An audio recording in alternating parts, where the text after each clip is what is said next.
Guys, what are we going to hear now? For sure. Now we're going to hear La Cumbia del Sol, which is a song you were. Yes, absolutely. Yes. Ladies and gentlemen, the Commons, Cumbia del Sol.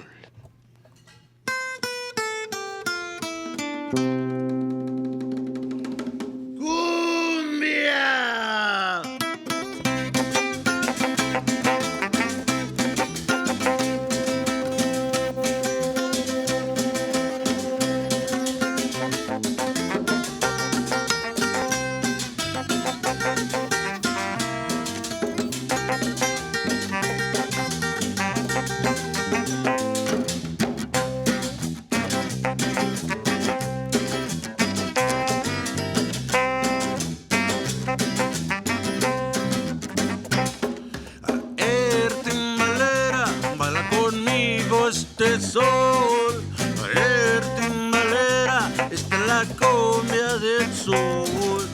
Aer timbalera, baila conmigo este sol. Aer timbalera, esta es la cumbia del sol. La cumbia, cumbia del sol, el horizonte se va a aclarar y todo el mundo quiere bailar.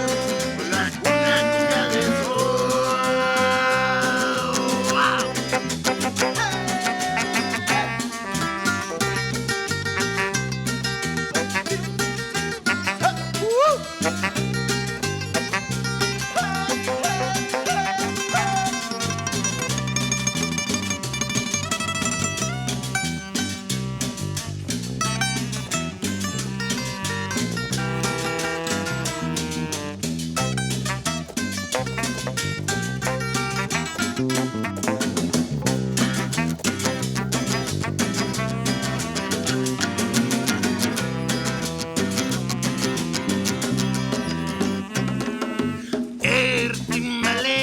Baila conmigo este sol, aer timbalera, esta es la cumbia del sol. Aer timbalera, baila conmigo este sol, aer timbalera, esta es la cumbia del sol. Esta es la cumbia, cumbia del sol, el horizonte se va a aclarar y todo el mundo quiere bailar, pues la cumbia, cumbia del sol.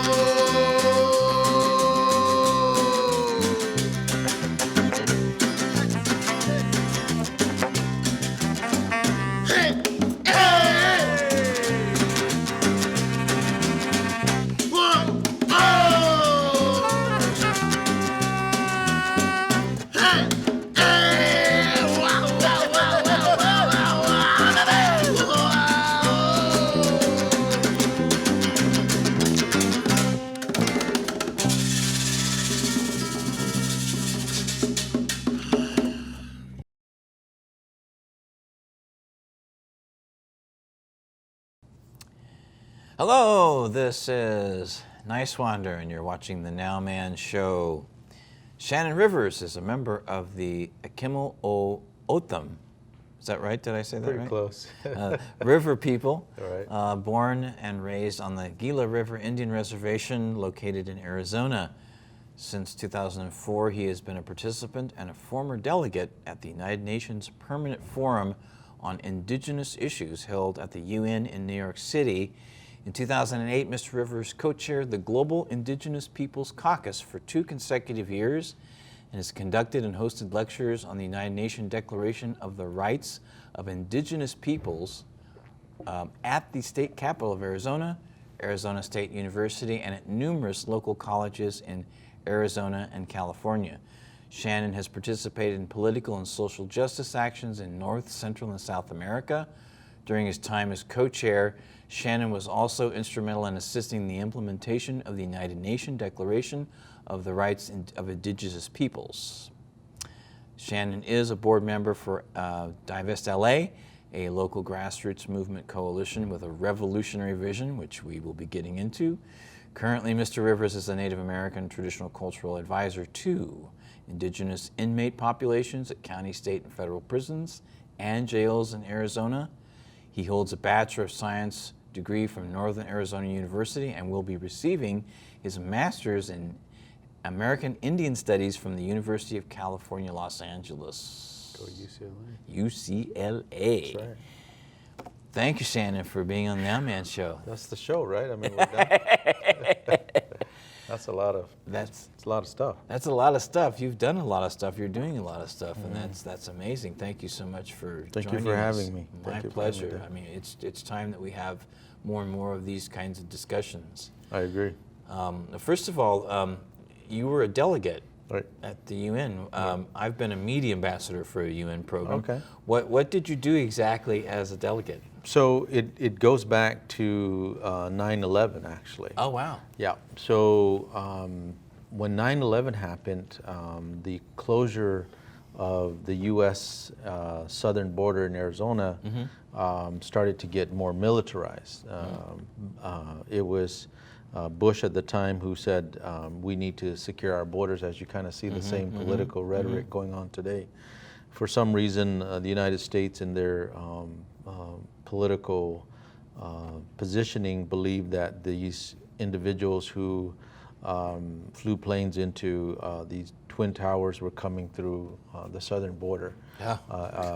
Reality that's never happened. But Right. So the militarization of the O'otham border, the Tohono O'otham border, our traditional people don't recognize those borders, but there is a small little fence there that the Border Patrol started to increase their presence. The elders were concerned about what is our role and what kind of responsibilities do we have. And moreover, they wanted to know, do we still have, not asking anyone, we believe that we had the freedom to cross this border, this U.S.-Mexico border. But they needed to know a little bit more about the policies of what was happening and the militarization of the border. And the only place that we felt that at the time, that the United Nations Permanent Forum on Indigenous Issues was the place to go. So I, along with several other folks, went there. I went there for a few years. I stopped going, then I went back because I felt that the policies within the UN system, of course, all these member states that are within the UN, Right. If we know anything about the UN, the United States is the largest financial contributor to the UN. So there's a lot of muscle that takes place. There's a lot of pushing, political shoving that goes on by the U.S. But nevertheless, we felt that the Permanent Forum was a place to voice our concerns about the militarization, about the treatment that the indigenous peoples were facing, not just the O'otham people in the south, but you got the Kumeyaay and the Lipan Apache. You got at least several other tribes. In Arizona. And not just Arizona, but you're talking California Right. and through Texas Yeah, and yeah. a little bit of New Mexico. But so you have these states where they're butting up against the border. Indigenous peoples felt like we needed to have our voice be heard there. So we went. I was nominated in 2008, and it was soon after the UN Declaration on the Rights of Indigenous Peoples was passed by the General Assembly. The General Assembly voted on this declaration. There were 4 countries that did not. Oh, really? United States, Really? Canada, Australia, and New Zealand. And you ask yourself, okay, here are these countries that are touting this human rights Right. around the world, but not supporting the Declaration on the Rights of Indigenous Peoples. So Why is that? I mean, because they have, there's the Aboriginal populations, there's the First Nation Australia, populations right, in these New 4 Zealand, countries. right? The What's major populations. We believed, and from what we gather today, is that. And I was telling one of your assistants out there that indigenous peoples, there are, according to the United Nations, there are 380 million indigenous peoples left in the world. Wow. And about 60 to 70% of those that are maintaining these, where they live, these areas are some of the most pristine water systems, the most Yes. beautiful ecosystems in the world. You're talking forest, you're talking landscapes that have been untouched, but within the U.S., and we'll get to Standing Rock here a little later. Yeah. But in the U.S., we see indigenous peoples on reservations throughout the U.S., mainly on this side of the Mississippi. But some of these areas are still untouched, if you will, by colonization, by progress, by capitalism. Yeah, yeah. So they're untouched. But it was interesting to note that these 4 countries did not sign that. Obama later, when he came into office, lent his support to the declaration. But as we can see, again, about Standing Rock and Bears Ears and many other violations that go on in indigenous communities, policies or treaty rights have not ever been honored by this government, by the United States. And that's an ongoing issue. Oh, it's going into the 21st century. Right. So I mean, we stopped. I think the last treaty was in 1876, I believe, with the Lakota, the Fort Laramie Treaty. It was one of the last treaties, I should say. But no, none of these treaties are over. I believe an organization counted how many treaties that the United States signed. There was over 400, and none have been obligated. They violate every one of those treaties. Oh, wow. Continue today, yeah. So now you also worked with different tribes for them to adopt the Right. declaration? So the Declaration on the Rights of Indigenous Peoples was put forth 15 years before that movement. And this is the 3rd draft of the Declaration. Is this based on the Universal Declaration of Universal Human Rights? Declaration on Human Rights. That was 1948. 1948. We got that because of Eleanor Roosevelt. You know? You're damn right you did. However, when it comes to indigenous rights, Right. that's a whole different set of circumstances. Because basically what happens is a country will come in and say, well, yeah, we have indigenous peoples, but they're part of the larger society. In reality, we're not. Native people, even though I speak English and drive my car around or whatever, we are a unique, distinct people in a country that has, from manifest destiny, from the from the doctrines of discovery to manifest destiny, our rights have been violated every step of the way. We do not have. We may be on reservations, but that is federally owned land. Yeah. So yeah, I mean, these indigenous peoples from all over the world came together at the United Nations to push forward this declaration. Now, granted, there was a lot of compromise because this is the third declaration or the 3rd draft, which was finally passed. A lot of folks didn't like it. And you mean folks in the Native American community? In the indigenous communities throughout the world, right? And not just North America, indigenous globally. Globally. People were uncomfortable with it because it felt like it was too, we were compromising on a lot of things. And moreover, we felt that we were asking permission from an oppressor who never really gives us rights anyway. So these are things that were very contentious within the groups, with the indigenous groups at the UN. But it passed. 147 member states signed it, and again, the 4 that didn't. Later on, Canada and New Zealand and the United States and Australia used some softer language to say that they would support it in some way. But still, violations go on throughout Australia and New Zealand. You've seen here in the United States with what happened at the large gathering in Standing Rock. Right. I know, exactly. And what, going and look, let's go look now at Divest LA. Exactly, I know they were there at Standing Rock. Right. Obviously, first of all, for those people who may not know, what is the genuine purpose of Divest LA? What is their work? What is it focused on? So is it connected to a larger movement? Right. There's Divest LA and Revolution LA, and I don't really want to speak to Revolution LA, but I'll speak to Divest LA. When Standing Rock took place, organizations and people, just like you and I, were waking up to what was happening environmentally, politically, to these oligarchs here in the U.S. who felt these pipeline tycoons who could destroy the tar sands and create tar sands in Canada and just drop these pipelines anywhere they felt. And it was LaDonna, she's a member of the Standing Rock Sioux tribe, who made a call out to people to come to the camp, to Oshetchishakoan, just Sacred Stone Camp. and people came by the thousands. Thousands, yes, And exactly. by the end of the gathering, they estimate about 10,000 people. So Wow. what it did was it woke up people, this consciousness that I think we're all seeing, from climate change to environmental disasters throughout the world, to economic inequality, to poverty that we see, Yes. homelessness here in Los Angeles, the largest state or city with homelessness. Yeah. I think people kind of woke up. And so members of Divest LA went, they came back, Trinity Tran and Phoenix, couple of the main organizers and a few more, who decided and said, you know, we got to try to do something. Well, the target of their initial movement was Wells Fargo. Wells Fargo Bank was one of the largest contributors to the Dakota Access Pipeline. It was a financial supporter of that pipeline. So why not attack the bank?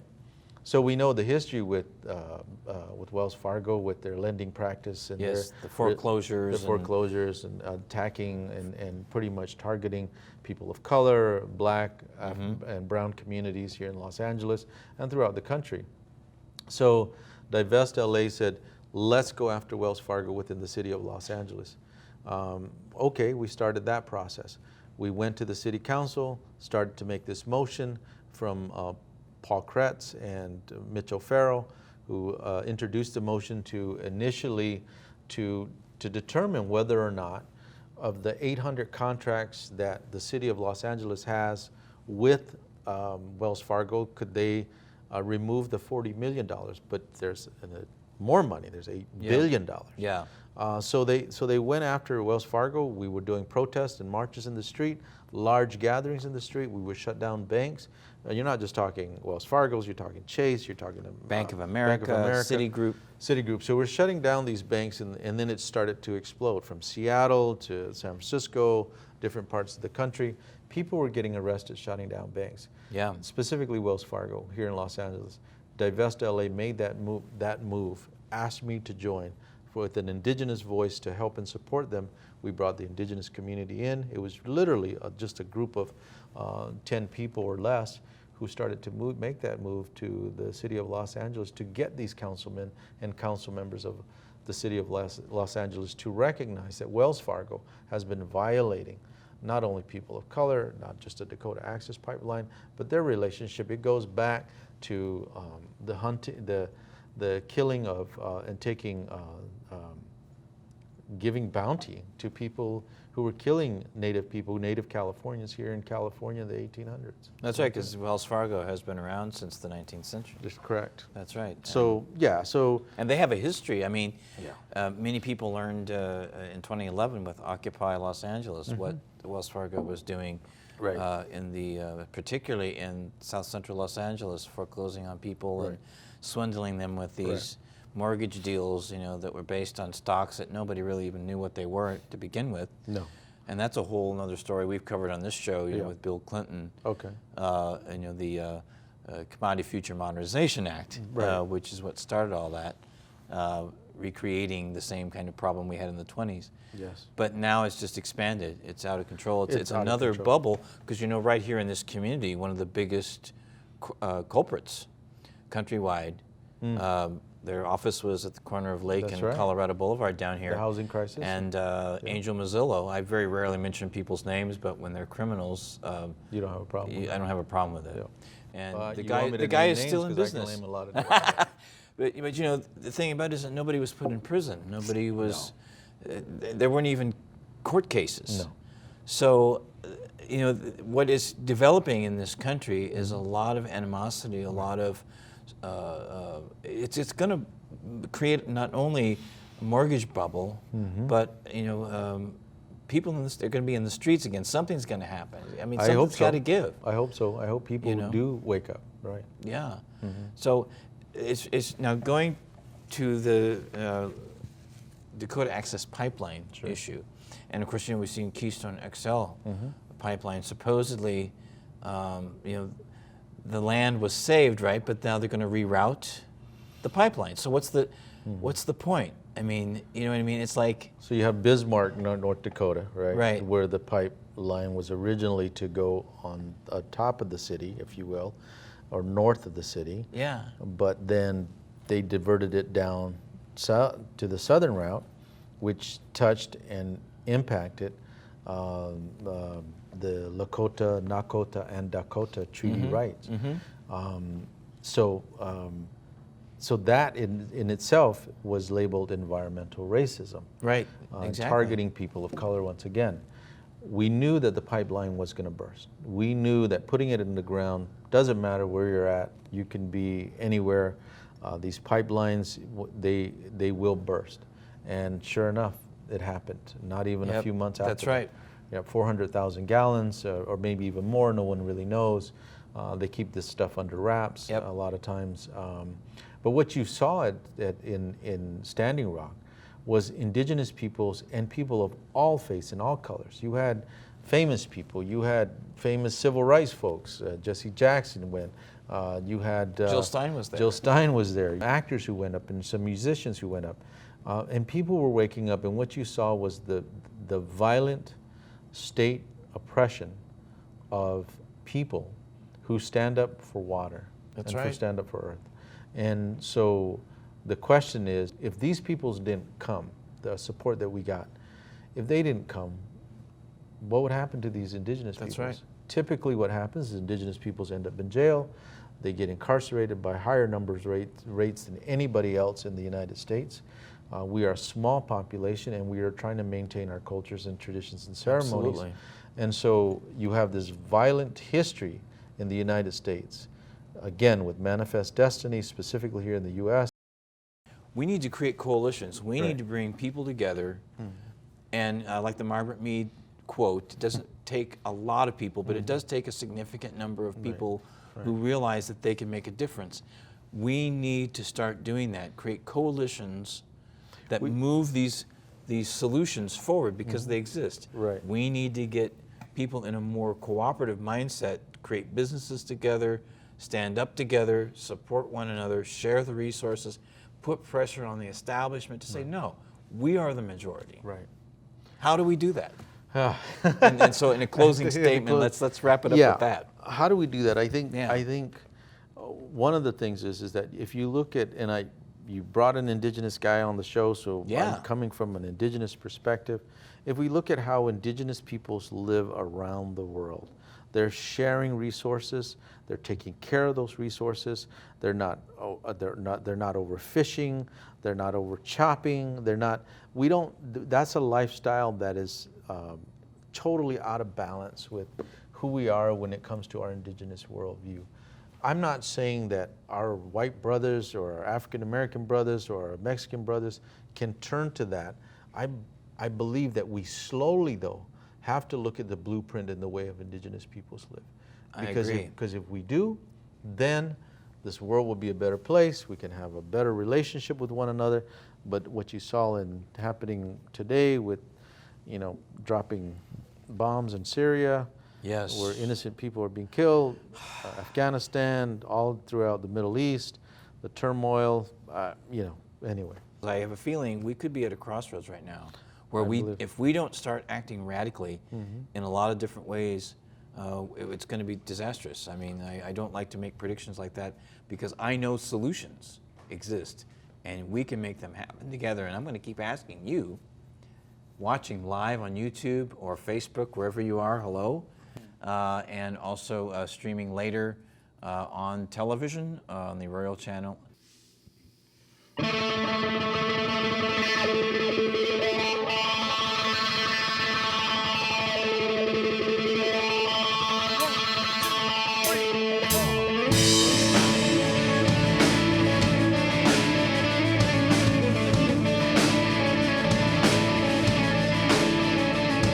Got caught in the spell of your game.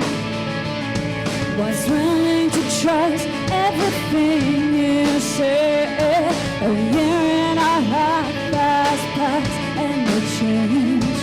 Saw your deceit and your mind it burnt away. You think I'll break down? I was falling, think I'm weak. Yeah, I proved you wrong. I won't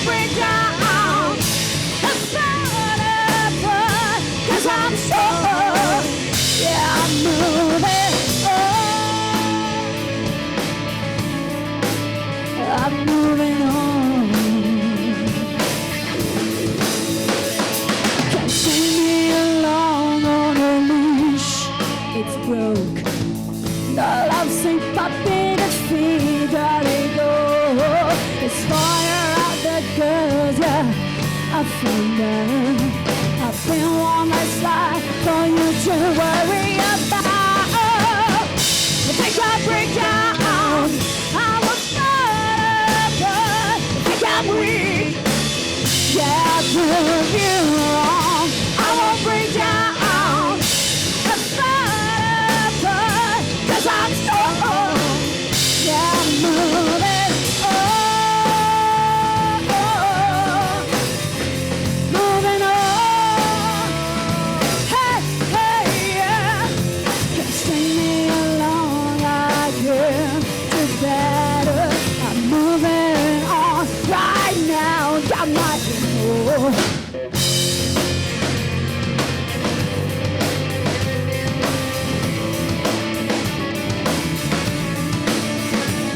You thought I'd wait around, but now I finally found out. Got good and go, can't take no more.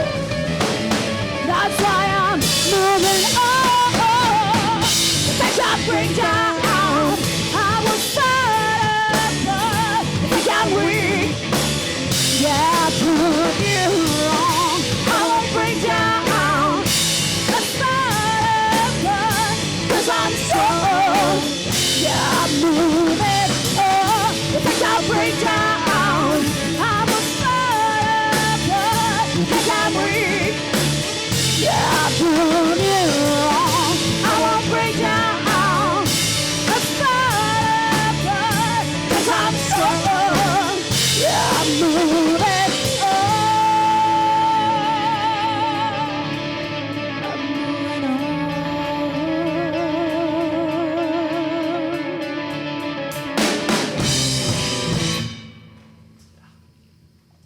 John inspired me to want to be a serious musician, but also a serious peace activist. I was a media ambassador for Adopt a Minefield program, which is where I got this shirt. Peace is a global initiative, and unity is also a global initiative, and we need to really be diligent and serious about unity and peace and love. We need to ask ourselves what we're doing. Love is the answer, and you know that for sure. Peace now. Peace and love. All we are saying is give peace a chance. This is Niswander. Be present always. The past is gone. The future is